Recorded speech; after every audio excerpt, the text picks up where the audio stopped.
இந்த தேவ செய்தியின் தலைப்பு, இரட்டிப்பான கணத்திற்கு நாம் யார் பாத்திரவான்களா இருக்க முடியும்? எலியாவை குறித்து நமக்கு நல்லா தெரியும். இந்த பைபிள்ல உங்களோட புதுசா வரவங்க நீங்க படிச்சுட்டு இருப்பீங்க. இந்த எலியா என்பவர் ஒரு நல்ல வல்லமையான தீர்க்கதரிசி. தேவனிடத்திலிருந்து வார்த்தையை பெற்று கடவுள் சொல்லுகிற வார்த்தையை தைரியமாய் ராஜாக்களுக்கும் தேவ ஜனங்களுக்கும் மக்களுக்கும் எடுத்துரைத்த தீர்க்கன்களாக பயன்படுத்தப்பட்டவர்கள். அப்படிப்பட்ட ஒரு தீர்க்கதரிசியினுடைய அடுத்த தலைமுறை தான் எலிசா என்கிற ஒரு தீர்க்கதரிசி. இந்த எலிசா யார் என்று பார்த்தோம் என்று சொன்னால், அவருடைய பின்னணி, அவர் நல்ல ஒரு பிசினஸ் பண்ற தொழில் பண்ணுகிற ஒரு குடும்பத்துல பிறந்து வளர்ந்தவர். ஒரு நாள் அவரை அழைத்த பொழுது தேவன் ஊழியத்துக்கு தன்னை ஒப்பு கொடுத்து வந்தார். கடைசி வர அவரை கர்த்தர் வல்லமையாய் பயன்படுத்தினார். அதற்கு ஆதாரம் என்ன? எலியா செய்த அற்புதங்களை காட்டிலும் எலிசா ரெட்டிப்பான அற்புதங்களை செய்தார். ஹல்லேலூயா. 2 மடங்கு அபிஷேகத்தை கர்த்தர் அவருக்கு கொடுத்தார். அவருக்கு மேன்மையை கொடுத்தார், உயர்வை கொடுத்தார். அவருடைய வாழ்க்கையை கர்த்தர் உயர்த்தி வைத்தார். இந்த காலை வேளையிலும் இந்த வருஷத்தை துவக்கி சில வாரங்கள் கடந்து போயிருக்கிற நம்முடைய வாழ்க்கையிலே தேவன் இன்னொரு விதத்துல, நான் இந்த செய்தியை சொல்லணும்னா, இந்த எலிசாவை கர்த்தர் தெரிந்தெடுத்ததற்கு இந்த வாக்குத்தத்தம் ஒரு சான்று. தேவ தயவு அவன் மேல இருந்தது. ஏனென்றால் 50க்கும் மேற்பட்ட தீர்க்கதரிசிகள் அங்க இருந்தார்கள் என்று நம்ம 2 ராஜாக்கள் 2:7 நமக்கு வாசிக்க முடியும். அவர்கள் மத்தியில கர்த்தர் யாரை தெரிந்தெடுக்கிறார்? எலிசாவை தெரிந்தெடுக்கிறார் என்று சொன்னால் தேவனுடைய தயவு. நீங்களும் நானும் தேவனால் தெரிந்தெடுக்கப்பட்டு இன்னைக்கு காலையில இந்த ஆலயத்துல உட்கார்ந்துட்டு இருக்கிறோம். ஹல்லேலூயா, ஆமென். ஆகவே தேவன் எப்படி இவரை இரட்டிப்பான கணத்திற்கு பாத்திரவான மாற்றினார் என்று சொன்னால், தேவன் நம்ம மேல வச்சிருக்கிற தயவுக்கு நாம் பாத்திரவான்களாய் நடக்க வேண்டிய நிபந்தனை இருக்கிறது. ஹல்லேலூயா. எத்தனை பேர் பிள்ளைகளுக்கு ஒரு ஆசீர்வாதத்தை கொடுத்து ஒரு நிபந்தனையும் வைப்பீர்கள்? பிள்ளைகள் ஒரு ஒரு போன் கேட்டா வாங்கி கொடுத்துட்டு நிபந்தனை சொல்வீங்களா இல்லையா? நம்பர் 1, 9 மணிக்கு மேல யூஸ் பண்ணக்கூடாது. அவங்க செயல்படுத்துறாங்களோ இல்லையோ, நம்ம வாங்கும்போது என்ன செய்வோம்? சொல்லுவோம். நம்பர் 2, நைட் சார்ஜ் போட்டு தூங்கக்கூடாது, காலைல பிற வெடிச்சிடும். ஏதாவது ஒரு நம்பர் 3, அம்மா நம்பர், அப்பா நம்பர், ஒரு 2 ஃப்ரெண்ட்ஸ் நம்பர் மட்டும்தான் இருக்கணும்னு சொல்லுவோம். ஆனா அதுல 1000 நம்பர் என்ன செய்யும்? இருக்கும். நிபந்தனைகள். ஏன்? அப்பொழுதுதான் நம்ம கொடுத்த அந்த ஆசீர்வாதத்தை அவர்கள் சரியாக கையாள முடியும். தேவன் சில நிபந்தனைகளை நம்ம மேல வைக்கிறார். எலிசாவை கர்த்தர் தெரிந்தெடுத்து இரட்டிப்பான கனத்திற்கு பாத்திரவானாய் அவனை பார்க்கும் பொழுது அவன் செய்த ஒரு 5 காரியங்களை நம்ம துரிதமாக தியானிக்க போகிறோம். முதலாவது காரியம் 1 ராஜாக்கள் 19ஆம் அதிகாரம் 19, 20. இந்த வசனங்களை வாசிக்க நீங்க கவனிங்க. 1 ராஜாக்கள் 19, 20. அப்படியே அவன் அவ்விடம் விட்டு புறப்பட்டு எல்லாரும் போய் ஃபாலோ பண்ணுங்க வசனத்தை. அவ்விடம் விட்டு புறப்பட்டு போய் 12 ஏர் பூட்டி உழுத சாப்பாத்தின் குமாரனாகிய எலிசாவை கண்டான். அவன் 12ஆம் ஏரை ஓட்டிக் கொண்டிருந்தான். எலியா அவன் இருக்கும் இடம் மட்டும் போய் அவன் மேல் தன் சால்வையை போட்டான். அப்பொழுது அவன் மாடுகளை விட்டு எலியாவின் பிறகே ஓடி, நான் அடுத்த வசனங்கள்ல பார்க்கிறோம், அவன் உம்மை நான் பின்தொடர்வேன் என்று எலியாவை பின்தொடர்ந்து வந்தான். முதல் காரியம், இந்த எலிசா இரட்டிப்பான கனத்திற்கு அபிஷேகத்துக்கு பாத்திரமாக காணப்பட்டது தெரியுமா? இவன் திரும்பி பார்க்காத எலிசா. எல்லாரும் சொல்லுவோமா? திரும்பி பார்க்காத எலிசா. நல்லா கவனிங்க. இந்த கிறிஸ்தவ ஜீவியத்துல நீங்களும் நானும் ஒரு போதும் திரும்பி பார்க்க கர்த்தர் அனுமதிக்கவில்லை. அவர் திரும்பி பார்க்க ஒரே ஒரு காரியத்துக்கு தான் சொல்றாரு. அவர் நடத்தி வந்த பாதைகளை திரும்பி பார்த்து அவரை ஸ்தோத்தரிக்கலாம். ஹல்லேலூயா. ஒரு போதும் நீங்கள் எடுத்த தீர்மானத்தை, நீங்கள் எடுத்த பிரதிஷ்டையை, நீங்கள் எடுத்த அந்த அர்ப்பணிப்பை ஒருவேளை அதை செய்யாம இருக்கலாமோ? ரூத் ஒரு நிமிஷம் கூட நினைக்கல, மாமியோட வந்தது நம்ம செஞ்ச பெரிய தவறோ, இப்படி ஒரு இடத்துல கதிர் பொறுக்க வேண்டிய நிலை ஆயிருச்சே. There was no second thought. உங்க வாழ்க்கையிலையும் இந்த வருஷத்தை துவக்கி இருக்கிறீங்க, ஒருவேளை நான் இந்த தீர்மானத்தை எடுக்காம இருந்திருக்கலாமோ? கர்த்தரை பின்பற்ற இவ்வளவு நான் அர்ப்பணித்ததற்கு, ஒரு கிறிஸ்தவனாய் ஒரு விசுவாசியாய் வாழ்வதற்கு, கர்த்தருக்கென்று கொடுப்பதற்கு, தசமபாகங்கள் காணிக்கைகளை கொடுப்பதற்கு என்னை நான் இந்த அளவுக்கு அர்ப்பணித்திருக்கிறேனே, ஒருவேளை இந்த அர்ப்பணிப்புல நான் உணர்ச்சி வசப்பட்டு செஞ்சுட்டேனோன்னு திரும்பி பார்க்கவே வேண்டாம். எலிசா ஒரு தடவை கூட, எலியா கூட தன் ஓட்டத்துல ஒருவேளை சோர்வு வந்த போது அவர், ஆண்டவரே நான் இருக்கிறத பார்க்கிலும் நான் மரித்துறது நல்லது என்று சொல்லி தன் ஓட்டத்தை முடிக்க நினைத்தார். எலிசா ஒரு போதும் அந்த சிந்தைக்கு இடம் கொடுக்கல. திரும்பி பார்க்காத எலிசா. கர்த்தர் உங்களை அழைத்த அழைப்புல ஒரு போதும் நெவர் எவர். ஒரு பாட்டு பாடுவோம்ல, இயேசு சிலுவை என் முன்னே உலகம், அத 3 தடவை பாடுவோம். சிலுவை என் முன்னே உலகம் என் பின்னே, சிலுவை என் முன்னே. இந்த 4வது லைன் தான் பாடுறது, யோசிச்சு பாடணும். என்னது 4வது லைன்? பின்னோக்கே நான். அதுதான் ரொம்ப கஷ்டம். சரீரம் இங்கதான் இருக்குது. இஸ்ரவேல் ஜனங்கள் அடிக்கடி சொன்னாங்க, எங்க கானான் போகிற பக்கத்துல வரைக்கும் ஒருவேளை எகிப்துல இருந்திருக்கலாமோ. இந்த சிந்தை எவ்வளவாய், ஏன் இப்படிப்பட்ட எண்ணங்கள் நமக்குள்ள வருது தெரியுமா? Because of disappointments. நம்ம நினைச்சபடி காரியங்கள் நடக்காத போது, நம்ம நினைத்தபடி நம்முடைய வாழ்க்கை போகாத போது, ஒருவேளை நான் தப்பு பண்ணிட்டேனோ, ஒருவேளை நான் உணர்ச்சி வசப்பட்டு எலியாவின் சால்வை என் மேல போட்ட பொழுது, பெரிய எவ்வளவு வாஞ்சையா இருந்தாருன்னு தெரியல, உடனே போயிட்டார். எப்படிப்பட்ட அர்ப்பணிப்பு பாத்தீங்களா? அவர் உழுது கொண்டிருந்த, நல்லா கவனிங்க, ஒரு சும்மா இல்ல, வேலை இல்லாம இல்ல, 12 ஏர் பூட்டி உழுதார். 24 ஆக்சிஜன் அவருக்கு இருந்துச்சு. 24 அந்த ஏர் மாடுகள் அத்தனையும் அடித்து, இந்த ஏர் பூட்டி உழுகிற கட்டை இருக்குல்ல, வாசிங்களே அந்த வசனத்தை. 19:21 பார்க்கிறோம். ஏரின் மரமுட்டுகளால் அவைகளின் இறைச்சியை சமைத்து, எதை வச்சு சமைச்சான்? சோத்திரம் ஆண்டவரே. தீபக் கேஸ் கம்பெனி அன்னைக்கு கிடையாது. எரிகிற கட்டைக்கு எதை பயன்படுத்தினார்?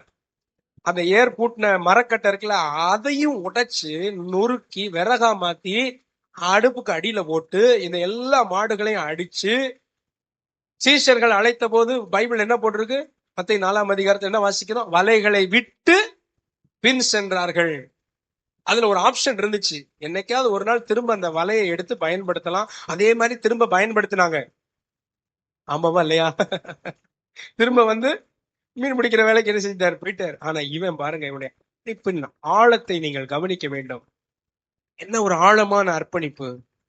அடிச்சு எல்லாத்தையும் போட்டு ஜனங்களுக்கு சாப்பாடு போட்டு திரும்ப வந்து இந்த வேலையை செய்வதற்கு எந்த ஆதாரமும் இல்லாதபடி அழித்து போட்டு, ஒரு நாள் அதை நினைச்சு வருத்தப்படல. கர்த்தருக்காக உற்சாகமா ஓடினா. ஹல்லேலூயா. எத்தனை பேர் சொல்றீங்க, நான் ஒரு போதும் திரும்பி பார்க்க மாட்டேன், இயேசுவின் பின்னால் நான் செல்வேன், திரும்பி பார்க்க மாட்டேன். அது கிடைக்க போறது இல்லை. லோத்தின் மனைவியை கூட நம்ம பார்க்கிறோம் 19ஆம் அதிகாரம் ஆதியாகமத்துல. திரும்ப அது கிடைக்க போறது இல்லை. ஆனாலும் ஒரு இச்சை, ஒரு ஆசை, அதை திரும்பி பார்த்து என்ன கிடைக்க போகுது? பார்த்தாங்க, கிடைக்கல. கர்த்தர் அழைத்த, இது ஒரு விசுவாச பயணம், இது ஒரு விசுவாச ஓட்டம், இது ஒரு விசுவாச ஜீவியம். இந்த மார்க்கத்துல you can run only by faith. நீங்க விசுவாசத்துலதான் ஓட முடியும். அதுதான் உங்க ஓட்டத்துக்கான பெட்ரோல், ஃபியூவல். இந்த எலிசா விசுவாசத்தோட உற்சாகமாய் ஓடினார். ஹல்லேலூயா. திரும்பி பார்க்கறதுக்கு இடமே இல்லை. திரும்பி அந்த அழைத்த அழைப்புல ஒருவேளை தவறான முடிவு எடுத்துட்டேனோ, ஒருபோதும் நினைக்கல. இந்த வருஷத்தை துவக்கும் பொழுது நீங்க சில தீர்மானங்களை எடுத்தீங்க. இந்த வருஷம் எல்லா ஆராதனையிலையும் நான் உற்சாகமா கலந்து கொள்வேன். எத்தனை பேர் அப்படிப்பட்ட சில தீர்மானங்களை எடுத்தீங்க? அல்லேலூயா. அப்படி தீர்மானம் எடுக்கலையா? வர்றீங்க, ஞாயிற்றுக்கிழமை ஆராதனைக்கு வர்றோம். ஒருவேளை தடைப்பட்டிருக்கலாம் போன வருஷத்துல. இந்த வருஷம் ஒரு தீர்மானம் எடுத்தோம், எல்லா ஆராதனையில உற்சாகமா கலந்து கொள்வேன். ஆமென். இன்னும் கொஞ்சம் ஆழமா போய் உபவாச கூட்டங்கள்ல கலந்து கொள்வேன். இன்னும் கொஞ்சம் ஆழமா போய் நான் இன்னும் வாரத்துல ஒரு நாள் உபவாசிப்பேன். ஒரு போதும் அதுக்கு நெவர் எவர் டர்ன் பேக். திரும்பி பார்க்காதீங்க. என்ன, கரெக்டா ஞாயிற்றுக்கிழமை கல்யாண பத்திரிக்கை வரும். இந்த வருஷம் தீர்க்கதரிசனமா சொல்றார் ஆண்டவர். அல்லேலூயா. என்ன, ஞாயிற்றுக்கிழமை கல்யாண பத்திரிக்கை வரும். அதுல இருந்து இந்த டெசிஷன்ல இருந்து திரும்பி பார்க்காதீங்க. ஏனென்றால் உலகம் எல்லாம் மகிழ்ச்சியா இருக்கிறது போல இருக்கும், உலகம் எல்லாம் சந்தோஷமா இருக்கிறது போல இருக்கும். உலகத்தார ஒப்பிட்டு பார்க்கும் பொழுது அவெல்லாம் நல்லா இருக்கான், எவ்வளவு உலக பிரகாரமா வாழ்றான். ஒப்பிட்டு பார்க்காதீங்க. உங்களை கர்த்தர் ரெட்டிப்பான கணத்திற்கு அழைத்திருக்கிறார். ஹல்லேலூயா. ஆமென். ரெட்டிப்பான அபிஷேகத்திற்கு, ரெட்டிப்பான உயர்வுக்கு நீங்க பாத்திரவான். அதனால இந்த காரியங்களை நம்ம திரும்பி பார்க்க கூடாது. எபிரேயர் 12ஆம் அதிகாரம் 1வது வசனத்துல அந்த வசனத்தை, வாக்கியத்தை வாசிங்க. இயேசுவை நோக்கி இயேசுவை நோக்கி நமக்கு நியமித்திருக்கிற ஓட்டத்திலே பொறுமையோடு ஓட கடவோம். யார பார்த்துதான் ஓடணும்? எலிசாவின் கண்கள் ஆண்டவரை மாத்திரம் பார்த்திருக்கோம். வேற எங்கேயும் உங்களுடைய போக்கஸ் போகக்கூடாது. என்னை அழைத்தவர் என்னை நடத்துவார். ஹல்லேலூயா. என்னை அழைத்தவர் என்னை கைவிட மாட்டார். ஒருபோதும் அந்த காரியங்களை இந்த காரியங்களை திரும்பி பார்க்காதீங்க. அந்த கர்த்தருக்காக சில காரியங்களை நான் விட்டேன், கர்த்தருக்காக இந்த வேலையை விட்டேன், அர்ப்பணிப்போட பரிசுத்தமா வாழ்றதுக்காக இந்த உறவுகளை நான் விட்டேன். எனக்கு என்ன கிடைக்க போகுது? ரெட்டிப்பான கனத்திற்கு நாம் பாத்திரவான்களா இருக்கிறோம். ஹல்லேலூயா. ஆமே. ஒண்ணுமில்லாம எலிசா ஊழியத்துக்கு வரல. எவ்வளவோ பெரிய ஒரு பிசினஸ் ஃபேமிலியில பிறந்தார். அவருக்கு பெற்றோர்கள் இருந்தாங்க, குடும்பங்கள் இருந்தது. ஆனா என்னைக்கு கர்த்தர் அழைச்சாரோ அத்தனையும் விட்டுட்டு கர்த்தருடைய ஊழியத்திற்கு, கர்த்தருடைய அழைப்புக்கு ஒப்பு கொடுத்து தன்னை ஓடி வந்தார். ஹல்லேலூயா. ஒருபோது நான் திரும்பி பார்க்க மாட்டேன். இருதயத்துல கை வச்சு சொல்லுங்க, ஒருபோது நான் திரும்பி பார்க்க மாட்டேன். ஹல்லேலூயா. ஒருபோதும் உங்க தீர்மானத்துல திரும்பி பார்க்காதீங்க. ஒருபோதும் கர்த்தர் அழைத்த அழைப்புல ஒருவேளை திரும்ப போலாமா? யோனா திரும்பி பார்த்தான். எனக்கு எங்க நினிவேல எப்படி இருக்குமோ என்று சொல்லி அவன் வேற பக்கமாய் திரும்பி பார்த்தான். அழைத்த அழைப்புல உறுதியா இல்லாம பல தத்தளிப்புகளை கண்டான். இன்னைக்கு கர்த்தர் நம்மை ரெட்டிப்பான கனத்திற்கு அழைத்திருக்கிறார். திரும்பி பார்க்க மாட்டேன். ஹல்லேலூயா. 1 தெசலோனிக்கேயர் 4:7 வாசிக்கிறோம், தேவன் நம்மை அசுத்தத்திற்கு அல்ல பரிசுத்தத்திற்கு அழைத்திருக்கிறார். இந்த பரிசுத்த ஜீவியத்துல நோ டர்னிங் பேக். திரும்பி பார்க்காதீங்க. பாவிகளை திரும்பி பார்க்கும்போது நல்லா இருக்கும். சரி, எவ்வளவு துன்மார்க்கமா சந்தோஷமா வாழ்றாங்க, எவ்வளவு அக்கிரமம் செஞ்சு அநியாயம் செஞ்சு சந்தோஷமா வாழ்றாங்க, எவ்வளவு கொள்ளையடிச்சு ஊரை வித்து உலையில போட்டு நல்லா இருக்கிறானே, அவனை பார்க்காதீங்க. நீங்க கர்த்தருக்காக செய்கிற சின்ன சின்ன தியாகங்கள், பரிசுத்தத்திற்காக நீங்க நோ சொல்லுகிற சின்ன சின்ன காரியங்கள், அதை பெருசா நினைக்காதீங்க. கர்த்தர் உங்களை ரெட்டிப்பான கனத்திற்கு பாத்திரவானாய் மாற்றுகிறார். ஹல்லேலூயா. ஹல்லேலூயா. வாலிப பிள்ளைகள், வாலிப சமுதாயம் இருக்கிறீங்க. நம்ம கூட படிக்கிறவங்க அவங்க என்ன செய்து போட்டோம்.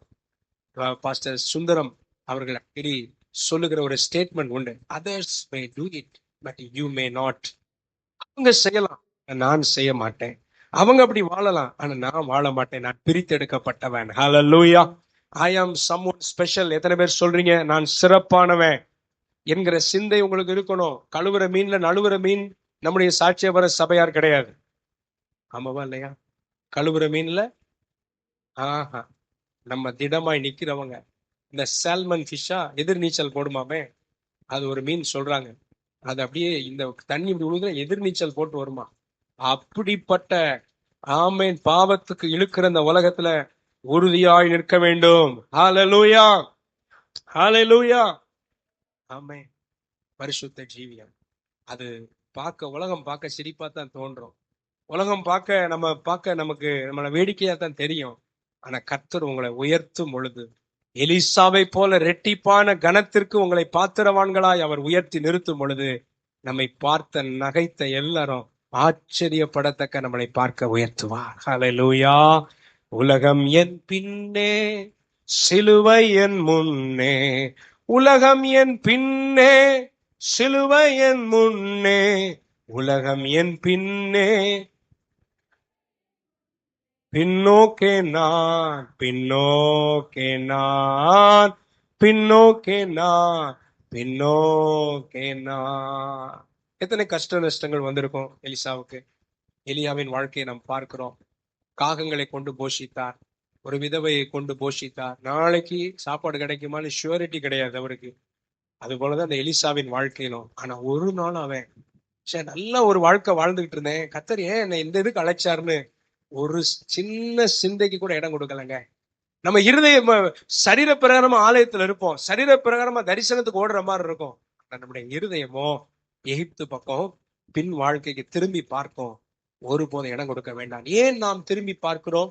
ஒரு சில காரணங்களை சொல்றேன். when we face disappointments, நம்ம நினைக்காதபடி காரியங்கள் நினைச்சபடி நடக்காத போது, நம்ம நினைக்காததெல்லாம் நடக்கும் பொழுது நம்ம என்ன செய்வோம்? திரும்பி பார்ப்போம். எடுத்த தீர்மானத்தை, எடுத்துட்டோமோ அந்த தீர்மானத்தை, கர்த்தரை பின்பற்றதுக்கு, ஆலய ஐக்கியத்துல இருப்பதற்கு, இந்த தரிசனத்தோடு இணைந்து ஓடுவதற்கு நான் நினைச்சபடி காரியங்கள் நடக்கல. எத்தனை பேரு உண்மையா நான் உங்ககிட்ட கேட்கிறேன், நீங்க நினைச்சபடி நடக்காததுக்காக கர்த்தருக்கு நன்றி செலுத்துங்க. அல்லேலூயா. ஏனென்றால் மனுஷனுக்கு செம்மையாய் தோன்றுகிற வழிகள் நிறைய இருக்கும், ஆனா அதன் முடிவு ஜெயமாய் இருக்காது. ஆனா கர்த்தர் நம்மை நடத்துகிற வழி முடிவு ஜெயம். ஹalleluya. நம்புறீங்களா? விசுவாசிக்கிற தேவ பிள்ளைகள் அல்லேலூயா சொல்ல உற்சாகமா.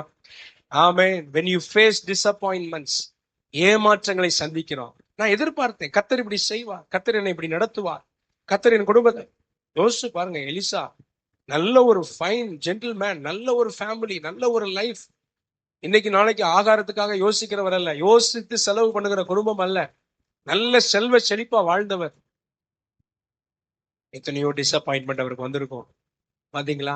வீடு கிடையாது. வாசிக்கிறோம் சரித்திரத்துல, ஒரு பட்டணத்துக்கு அடிக்கடி போகும் பொழுது அந்த பட்டணத்துல ஒரு வீடு மேல ஒரு ரூம் ஏற்படுத்தி தங்க இடம் கொடுக்குறாங்க. ஒரு நாடோடி போலதான் வாழ்கிற வாழ்க்கை. ஆனாலும் அவர் ஒருபோதும் தன் வாழ்க்கையில நான் நினைச்சபடி நடக்கலைன்னு திரும்பி பார்க்கல, அழைப்புல உறுதியா இருந்தார். ஹல்லேலூயா, ஹல்லேலூயா. ஆகவே என்ன டிசப்பாயின்மெண்ட் பார்க்கும் பொழுது, ஏமாற்றங்களை சந்திக்கும் பொழுது திரும்பி பார்க்க மாட்டேன். சொல்லுங்க, ஏமாற்றங்களை சந்திக்கும் பொழுது திரும்பி பார்க்க மாட்டேன். யோசேப்புக்கு ஏமாற்றம் வந்துச்சா? அண்ணமார விட்டுருங்க, கடைசியில ஒருத்தனுக்கு ஹெல்ப் பண்ணான், அவனாவது என்னை நினைப்பான்னு பார்க்கும் பொழுது ஏமாற்றப்படுகிறான். அந்த ஏமாற்றப்படுதல் நல்லது. கடைசியில கர்த்தர் அவனுக்கு நினைப்பூட்டி திரும்ப இவனை நினைக்க வைத்து அந்த ஸ்தானத்துக்கு கொண்டு வந்தார். ஹல்லேலூயா, ஹல்லேலூயா. ஆகவே நமக்கு ஏமாற்றங்களை சந்திக்கும் பொழுது, நினைத்தபடி காரியங்கள் நடக்காத போது நம்ம உற்சாகமா இருப்போம். உற்சாகத்தை இழந்துட வேண்டாம், திரும்பி பார்க்க கூடாது. இரண்டாவது ஒரு காரணம் என்னன்னா, தாமதங்களை நாம் பார்க்கும் பொழுது திரும்பி பார்ப்போம். தாமதிக்கும் பொழுது நம்ம இந்த ஒரு டேட் குறிச்சிருப்போம், இன்னைக்கு எனக்கு நடக்கும், இந்த நாள்ல இந்த மாசத்துல எனக்கு வந்துடும்.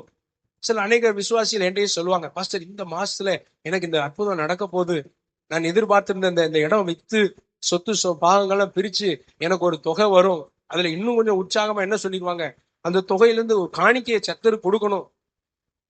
அதுக்கப்புறம் நடக்கலைன்னா இப்ப ஃபீல் பண்ணுவாங்க, பாஸ்டர் உங்ககிட்ட வேற சொல்லிட்டேன். ஒன்னும் நினைக்காதீங்க, கர்த்தர் உங்க கையில எப்ப அந்த பணத்தை கொடுக்கணுமோ கொடுப்பார். அல்லேலூயா.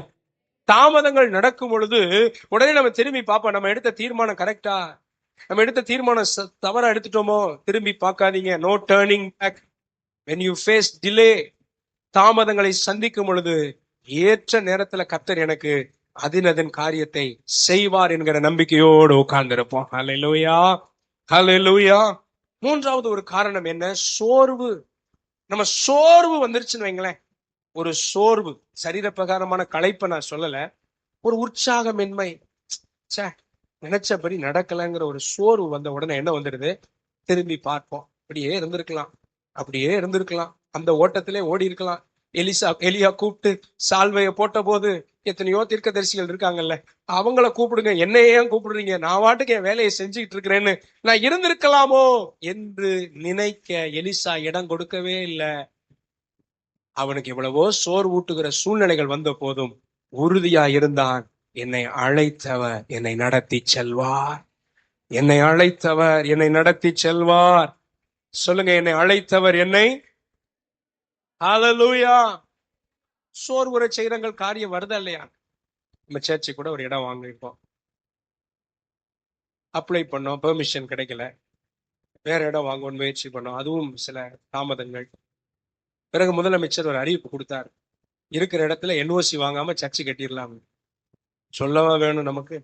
என்ன சொல்லுவாங்க? லட்டு திங்கிற கூலியா, கரும்பு திங்க கூலியா கொடுக்கணும் அப்படின்னு நான் வேற தீவிரமா இறங்கி பிளான் அப்ரூவல் வாங்கிட்டா சர்ச்சை இந்த தடவை என்ன செஞ்சிடலாம் அப்படின்னு சொல்லி இன்ஜினியரை கூப்பிட்டு பிளான் அப்ரூவல்லாம் போட்டு அப்ளை பண்ணி 10,000 ரூபாய் கட்டுனாங்க. நல்ல வேலைக்கு நான் கட்டல, சோத்திரம். இருந்தா கட்டி இருந்திருப்பேன். பாத்தீங்களா, அந்த நேரம் காசு இல்லாத கூட நல்லதுதான். பக்கத்துல பாத்தீங்க, காசு இல்லைன்னு கவலைப்படாதீங்க, நீங்க இழக்க மாட்டீங்க நிறைய காரியம். அப்ப கூட நினைச்சேன் 10,000 ரூபாய் இருந்தா கட்டியிருக்கலாமே அப்படின்னு. அவர்கிட்ட வேற நான் உருட்டுறேன், என்ன சொல்றேன், கேட்கிற இன்ஜினியர்கிட்ட, மறந்துட்டேன் பிரதர், என்ன கட்டிடுறேன்.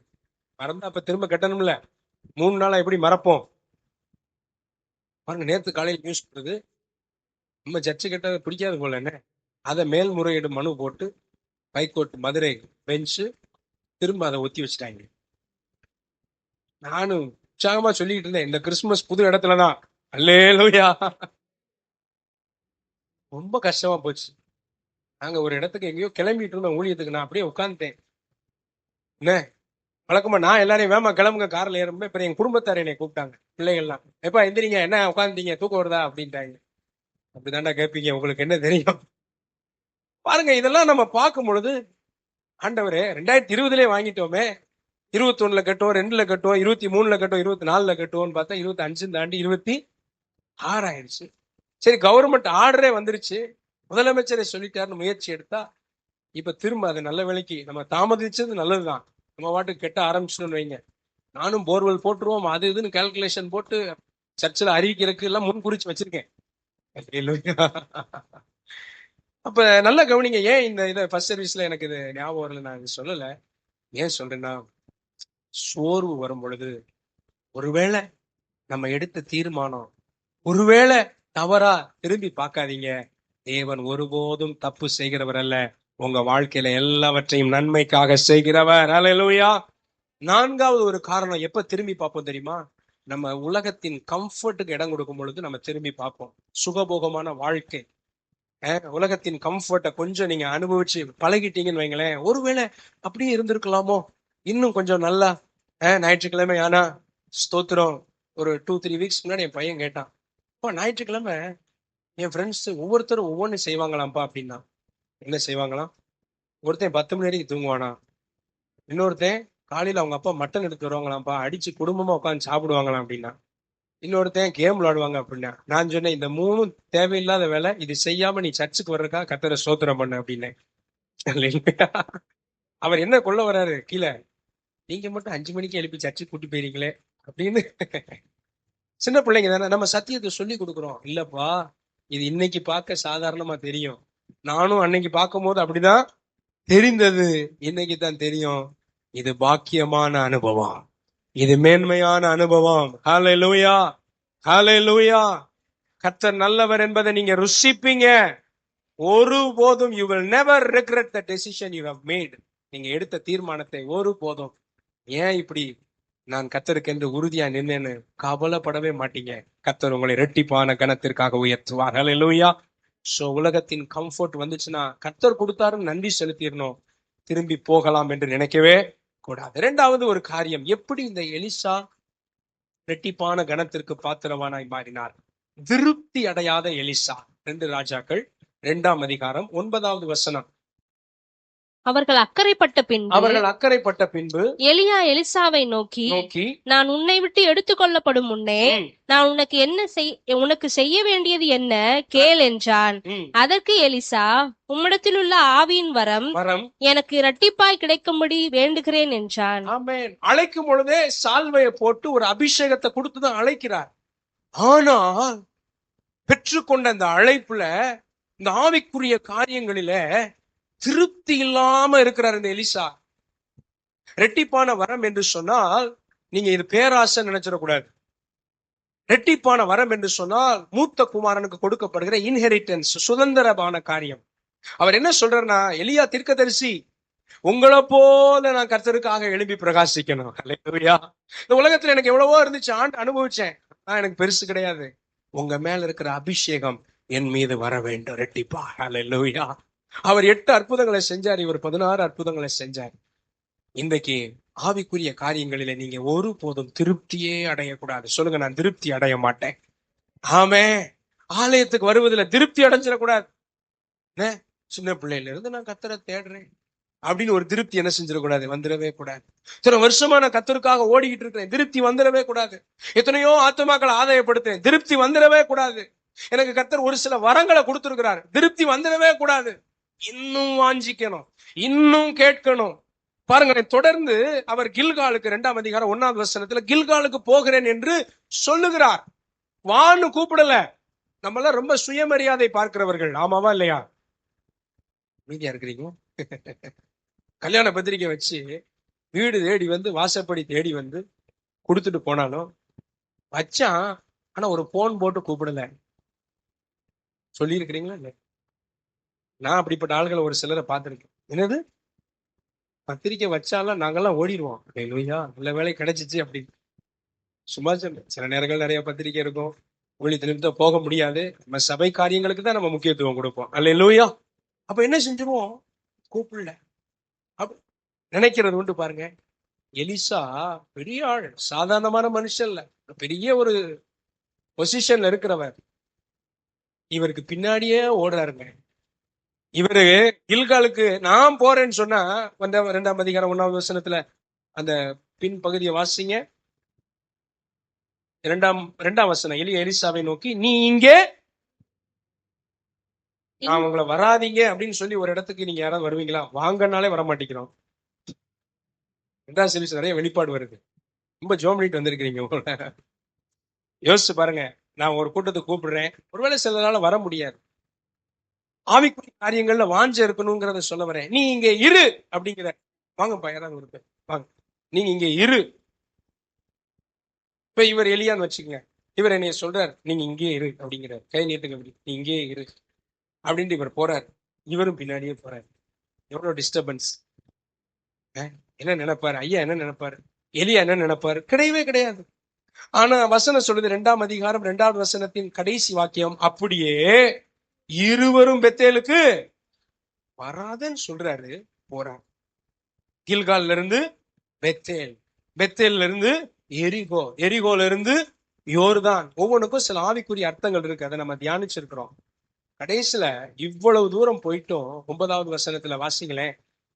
அவர் என்ன சொன்னாரு? இவ்வளவு என்னை பின்பற்றினில, உனக்கு நான் வரத்தை கொடுத்துட்டேன்னு எளிதில கொடுக்கல.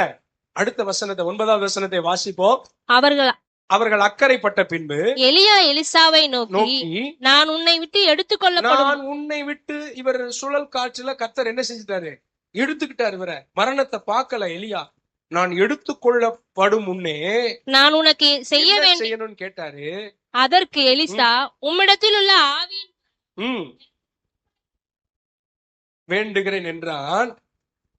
10வது வசனத்துல, அரிதான காரியத்தை கேட்டாய், உன்னை விட்டு நான் எடுத்துக்கொள்ளப்படுகையில் என்னை நீ கண்டா. இவருக்கு எப்பங்க தெரியும்? ஆண்டவர் எப்ப எலியாவை எடுத்துக்கொள்வார்னு எலிசாக்கு எப்படி தெரியும்? சொல்லுங்கள், எப்படி தெரியும்? தெரியாது. அப்ப நான் என்ன செய்யணும்? திடீர்னு இவர் ஆண்டவர் அக்னியில அப்படியே அழைக்கிறார்னா நான் என்ன செய்யணும்?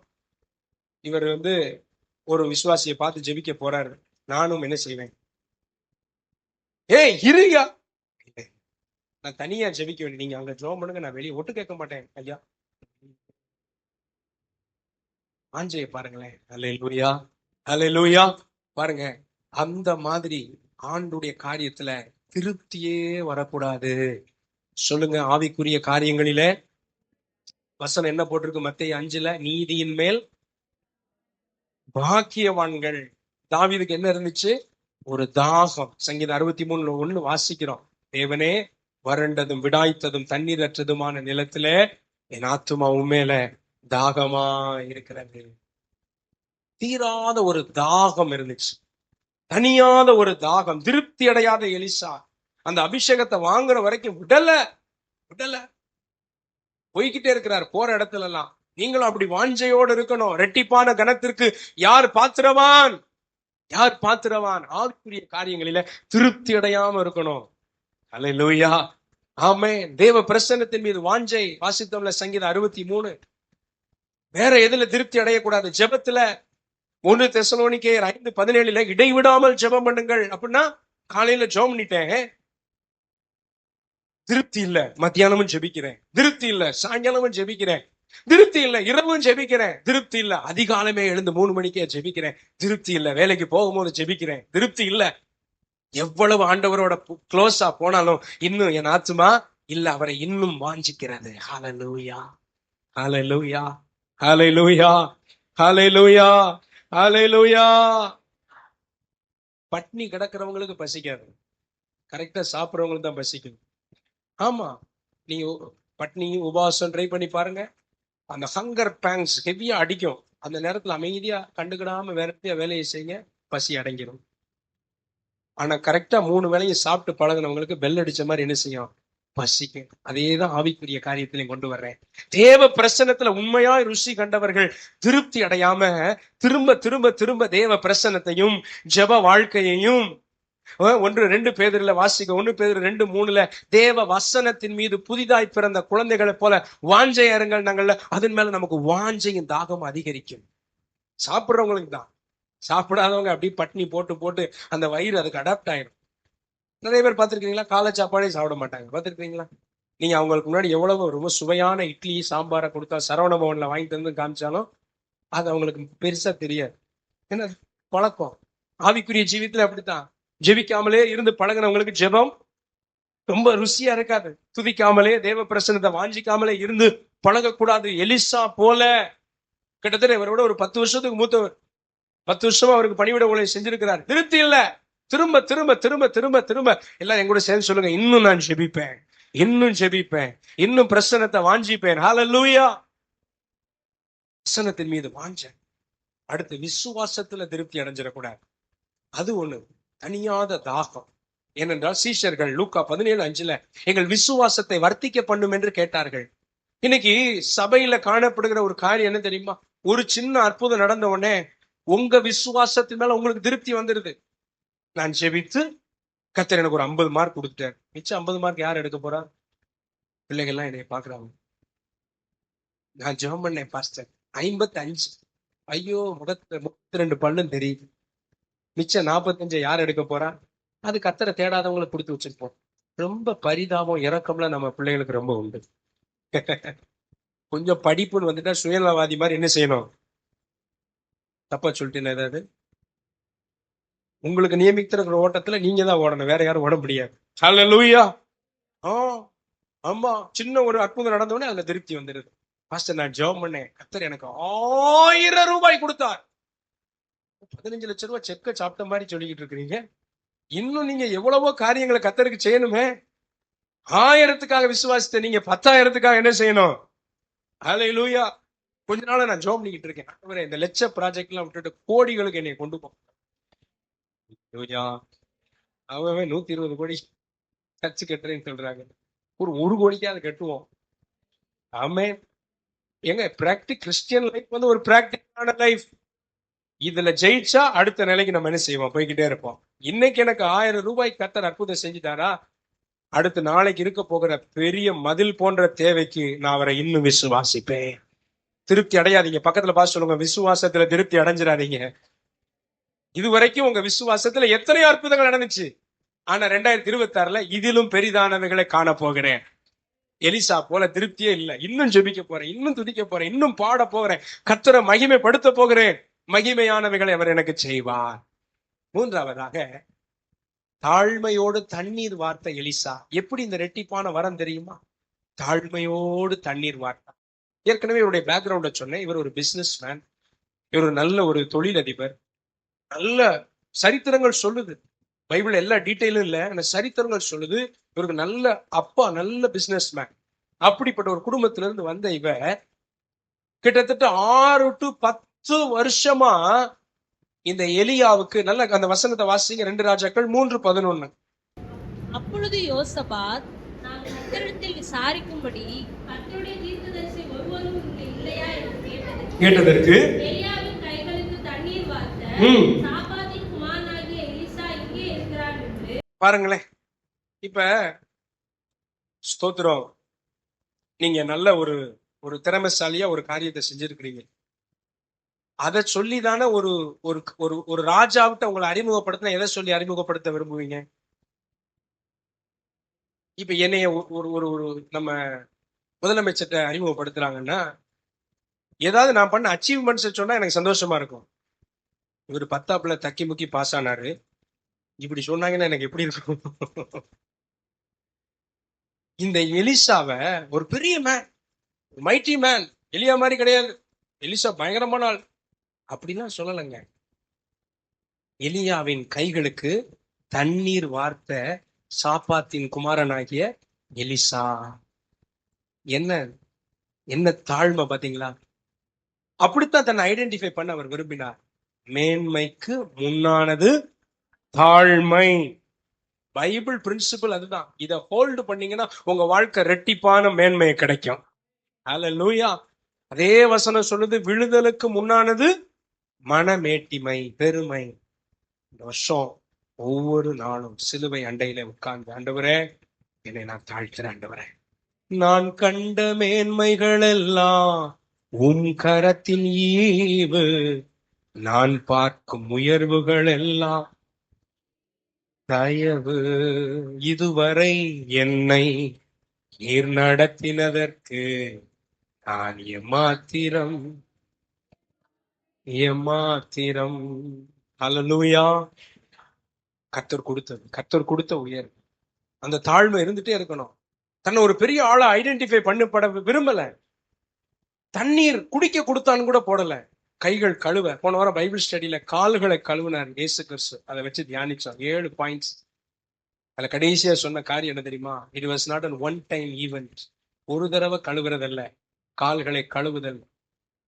அப்ப பேதுருக்கு தெரியல, என் உடம்பையும் சேர்த்து கழுவுங்கன்னா. உனக்கு இப்ப புரியாது, கொஞ்சம் வெயிட் பண்ணு. ஏன்னா சிலுவை மரத்துல நான் சிந்த போகிற ரத்தம் உன்னை தொடர்ந்து சுத்திகரித்து கொண்டே இருக்கும். ஹல்லேலூயா. கழுவப்பட்டு கொண்டே இருக்கணும். அப்ப பாருங்க, ஒரு தடவை தாழ்மையா ஒரு ஒரு ஒரு காரியத்தை செஞ்ச உடனே அதை நீங்க பெருசா நினைச்சிடக்கூடாது.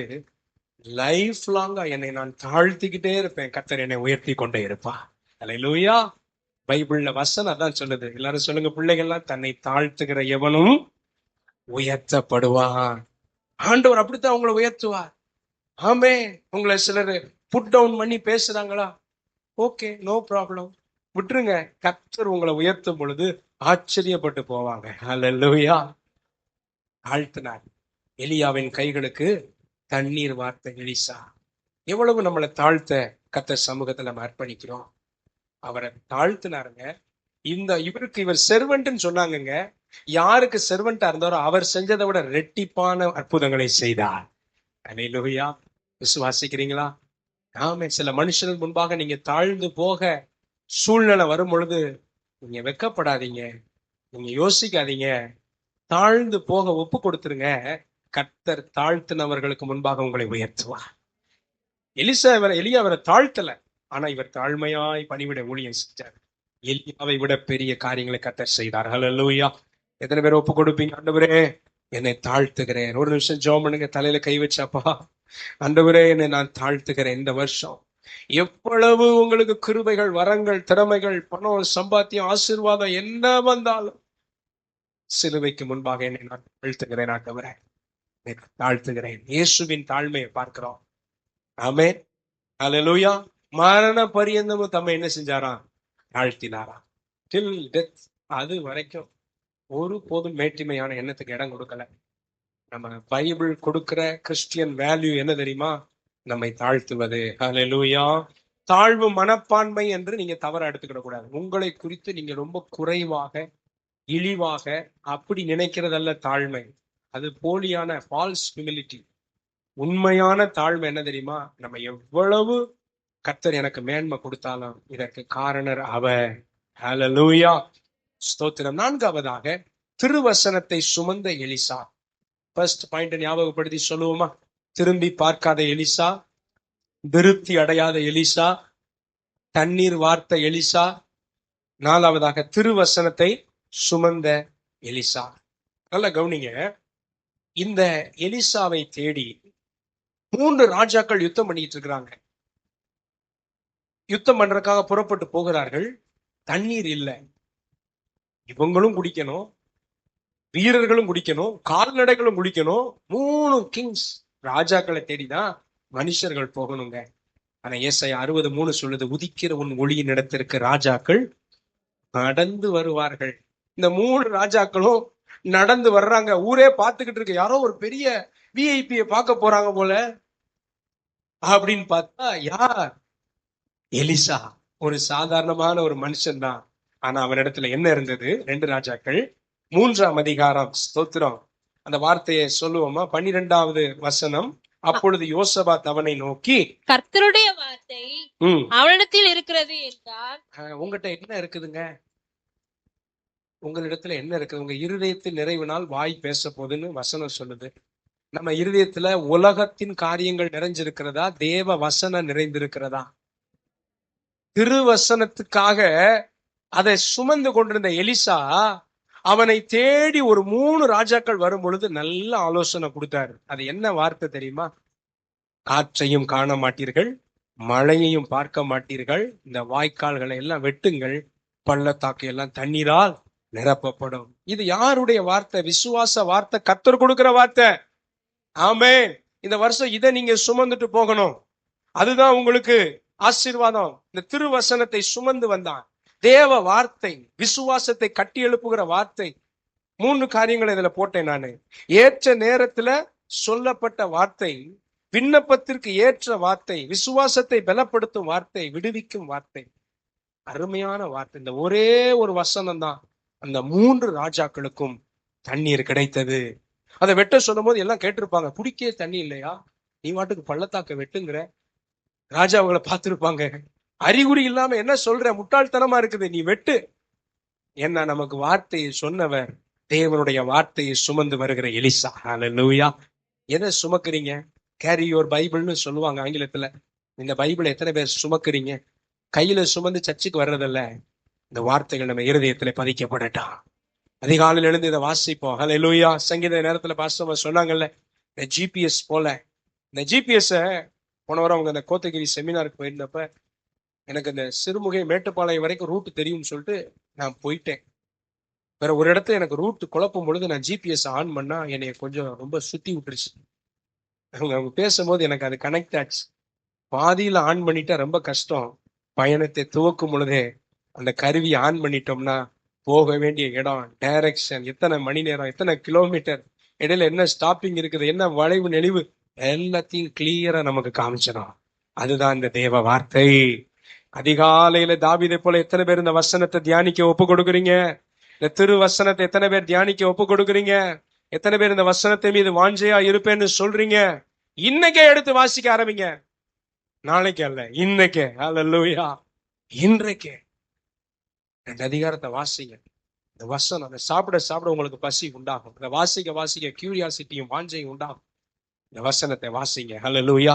இந்த திருவசனத்தை அவன் சுமந்து சென்றதுனால பாருங்க, அவன் அநேகருக்கு ஆசீர்வாதமா இருந்தான், ராஜாக்களுக்கு ஆசீர்வாதமா இருந்தான், பெரிய பெரிய தேசத்துக்கு 3 நாட்டுக்கு ஆமென் அவங்களை எதிர்காலம். தண்ணி மட்டும் இல்ல, யுத்தத்துல ஜெயம் கொடுப்பதற்கு இவன் வார்த்தை அவர்களை தட்டி எழுப்பினது. ஹல்லேலூயா. 5வது ஒரு காரியத்தை சொல்லி நான் நிறைவு செய்கிறேன். தேவ மனுஷனாகிய எலிசா. 2 ராஜாக்கள் 4:9 வாசிங்களேன். 2 ராஜாக்கள் 4:9. அவள் தன் புருஷனை நோக்கி, இதோ நம்மிடத்தில் எப்போதும் வந்து போகிற தேவனுடைய மனுஷனாகிய இவர் பரிசுத்தவான் என்று காண்கிறேன். நான் மெத்தையின் மேல் ஒரு சிறிய அறை வீட்டை கட்டி அதில் அவருக்கு ஒரு கட்டிலையும் மேஜையையும் நாற்காலியையும் துத்து விளக்கையும் வைப்போம். அவர் நம்மிடத்தில் வரும்போது அங்கே தங்கலாம். இங்கே 8வது வசனத்துல போட்டிருக்கு, சூனேமுக்கு போயிருக்கும் பொழுது அங்கே கணம் பொருந்திய ஒரு ஸ்திரீ, ஒரு பெரிய நல்ல ஒரு பணக்கார ஒரு ஸ்திரீ இல்ல, எவ்வளவு ஒரு கேர்ஃபுல் அப்சர்வ் பண்ணுவாங்க. யோசிச்சு பாருங்க. பெரிய பணக்காரங்க எளிதில் சொந்தக்காரங்க கூட வீட்டுக்குள்ள தங்க விட மாட்டாங்க. கேள்விப்பட்டிருக்கிறீங்களா? நைட்டோட நைட்டா சேஃப்டி லாக்கரை திறந்து என்னத்தையா தூக்கிட்டு போயிட்டாங்க. அப்படித்தான் அவன் எண்ணங்கள் போகும். இந்த சகோதரி, இவர் யாருன்னு தெரியாது, அடிக்கடி நம்ம ஊருக்கு ஒருத்தர் வர்றாரு, இவர் தேவனுடைய மனுஷன். உங்களுக்கு என்ன டைட்டில் உங்க தெருவில் வச்சிருக்காங்க? உங்க வேலை ஸ்தலத்துல என்ன டைட்டில் வச்சிருக்கிறாங்க உங்களுக்கு? நமக்கு இந்த டைட்டில் வேணும்னு ஆண்டவர் விரும்புகிறார். ஹல்லேலூயா. நம்ம தெருவில் ஒருத்தங்க இருக்காங்க, அவங்க சர்ச்சுக்கு போகிற நல்ல விசுவாசி, நல்ல பரிசுத்தவான், நல்ல நீதிமான் என்று நல்ல சாட்சியை எலிசாவை போல உங்களுக்கு வேண்டும் என்று கர்த்தர் விரும்புகிறார். பாருங்களேன், அவர் மேல ஒரு குற்றச்சாட்டு சொல்லாம தான் வீட்டுல அவருக்கு ஒரு ரூம் போடுங்க, அவர் எப்பெல்லாம் ஊழியத்துக்கு இந்த பட்டணத்துக்கு வர்றாரோ அங்க தங்கட்டும், ஒரு மேஜை, ஒரு கட்டிலு எல்லாம் போடுங்கன்னு சொல்லி தன் வீட்டை திறந்து கொடுத்தாங்க. ஏனென்றால் அவர் நற்சாட்சி பெற்றிருந்தார். ஹல்லேலூயா, ஹல்லேலூயா. எத்தனை பேர் இந்த வருஷம் ஒரு சாட்சியுள்ள வாழ்க்கை நான் வாழணும்னு ஆசைப்படுறீங்க? உங்க மேல எவ்வளவு எங்க இந்த உலகம் நம்மளை பத்தி நல்லா சொல்லாது, ஒரு சைடு அதை விட்டுருங்க. ஆனா கர்த்தருக்கும் உங்களுக்கும் தெரியணும், நான் கர்த்தருக்கு முன்பாக உண்மையாய் வாழுகிறேன். மனுஷன் சாட்சி சில நேரம் மாத்தி சொல்லுவாங்க, ஆனா தேவனுக்கு தெரியும் உங்க இருதயத்தின் ஆழங்களை கர்த்தர் அறிந்திருக்கிறார். ஹல்லேலூயா. ஆண்டவருக்கு முன்பாக நம்ம தைரியமா சொல்ல முடியும். என்னை குறித்து இந்த உலகம் சொல்லணும், இவர் தேவ மனுஷன், இவன் தேவனுடைய புள்ள, இவன் விசுவாசி, இவன் நல்ல ஒரு பெந்தேகோஸ்தே சபைக்கு போகிற கர்த்தருக்கு பயப்படுகிறவன் என்று நம்மை குறித்த ஒரு நல்ல சாட்சியை கர்த்தர் எதிர்பார்க்கிறார். எத்தனை பேர் ரெட்டிப்பான கணத்திற்கு பாத்திரவனா இருக்க உங்களை அர்ப்பணிச்சிருக்கிறீங்க? ஹல்லேலூயா, ஹல்லேலூயா. என்னென்ன காரியங்கள் பார்த்தோம்? என் அழைப்புல நான் திரும்பி பார்க்க மாட்டேன். என்னுடைய ஆவிக்குரிய காரியங்களில திருப்தி அடைய மாட்டேன். எப்பொழுதும் ஆமென் என்னை தாழ்த்தி தண்ணீர் வார்த்த எலிசாவை போல கர்த்தருக்கென்று என்னை தாழ்த்துவேன். எங்க தாழ்ந்து போவனாலும் தாழ்ந்து போவேன். என என்னை உயர்த்துகிறவர் கர்த்தர். ஹல்லேலூயா. வாயின் வார்த்தைகளை உங்களை தாழ்மைப்படுத்திடலாம், வாயின் வார்த்தையில உங்களை அவதூறு பேசிடலாம். ஆனா கர்த்தர் உங்களை உயர்த்தி நிறுத்தும் பொழுது எல்லாம் ஆச்சரியப்பட்டு போவாங்க. நான்காவதாக திருவசனத்தை சுமந்த எலிசா. இந்த வார்த்தை இந்த வருஷம் சுமந்து வாங்க உங்க இருதயத்துல. வார்த்தை தேவ வசனத்தினால நிரப்புங்க. அப்ப சில டெசிஷன் எடுக்கும் பொழுது, அவிசுவாசம் வரும் பொழுது தேவ வசனமாகிய இந்த விசுவாசம் மேல எழும்பி சொல்லும், மெய்யாகவே இதை கர்த்தர் செய்து முடிப்பார். ஹல்லேலூயா. ஐந்தாவதாக தேவ மனுஷன் என்கிற நற்சாட்சி எனக்கு கிடைக்க போதும். எத்தனை பேர் ரெட்டிப்பான கணத்திற்கு உங்களை அர்ப்பணிக்கிறீங்க? பாத்திரவான நடக்க எத்தனை பேர் அர்ப்பணிக்கிறோம்?